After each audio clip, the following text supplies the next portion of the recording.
Buildings made of insulated sandwich panel construction have been around in Australia since the early 1970s. This particular type of construction consists of an insulated foam core sandwiched between metal sheets, hence the term insulated sandwich panel. The unique thermal insulation, hygiene, low cost, strength and lightweight factors of insulated sandwich panels make them ideal for use in the food storage and processing industry. Most cold stores in Australia are made almost exclusively of insulated sandwich panel construction. Sandwich panelling is easily identified by the characteristic 1.2 metre wide metal strips the panels are constructed of. Expanded polystyrene foam core insulated sandwich panels make up a large proportion of insulated sandwich panel structures in New South Wales. These types of panels are a particular concern to firefighters.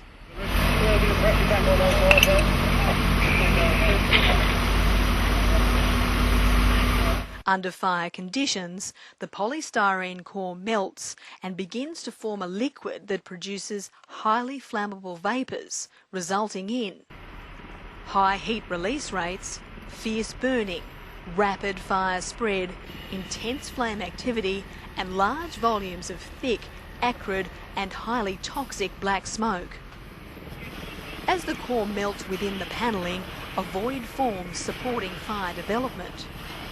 Hidden fire travel through the core behind the panelling will occur. The panelling will shield the burning core from firefighting jets, meaning attempts at extinguishment with hose streams will have little or no effect on this type of fire. The thermal insulating nature of the panels could also prevent the detection of heat by thermal imaging cameras. A serious condition associated with insulated sandwich panels is known as panel delamination. In the mid-1990s, 2 firefighters in the United Kingdom were killed when panel delamination suddenly occurred at the Sun Valley food processing factory.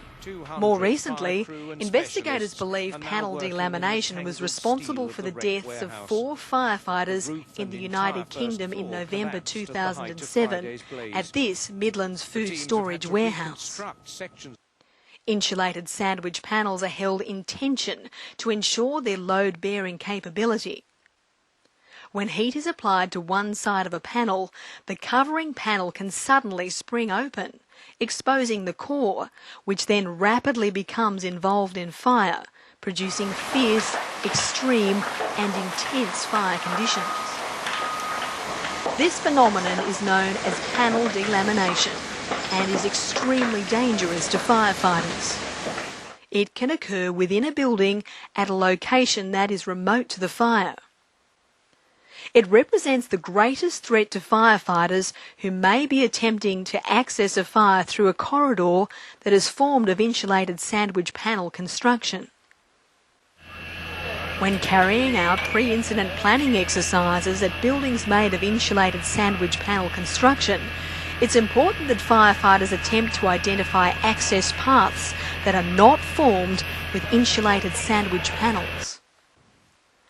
The following scientific test burn involving expanded polystyrene foam core insulated sandwich panels identical to those installed in many New South Wales cold stores and food processing buildings was carried out by fire researchers in Germany.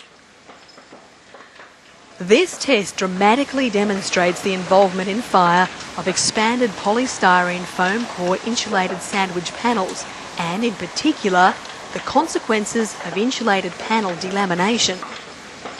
Note the dramatic increase in fire behaviour when the first delamination of these 2 panels occurs. Manager of the Structural Fire Safety Unit, Superintendent Chris Yergite, has had considerable experience examining buildings made of expanded polystyrene foam core insulated sandwich panel construction. He reports on his observations. Insulated sandwich panels, or commonly known as ISPs, are panels that are used for, obviously for insulation, so they're used in food storage, food processing places, freezers and generally things like that. So they come in a number of different varieties, I guess, and expanded polystyrene panels, or EPS, are the most common ones. They've been around for a long, long time. These days we've got other varieties such as polyurethane, or PUR. We've got polyisocyanurate, or PIR, and then we've got wool fibre, the commonly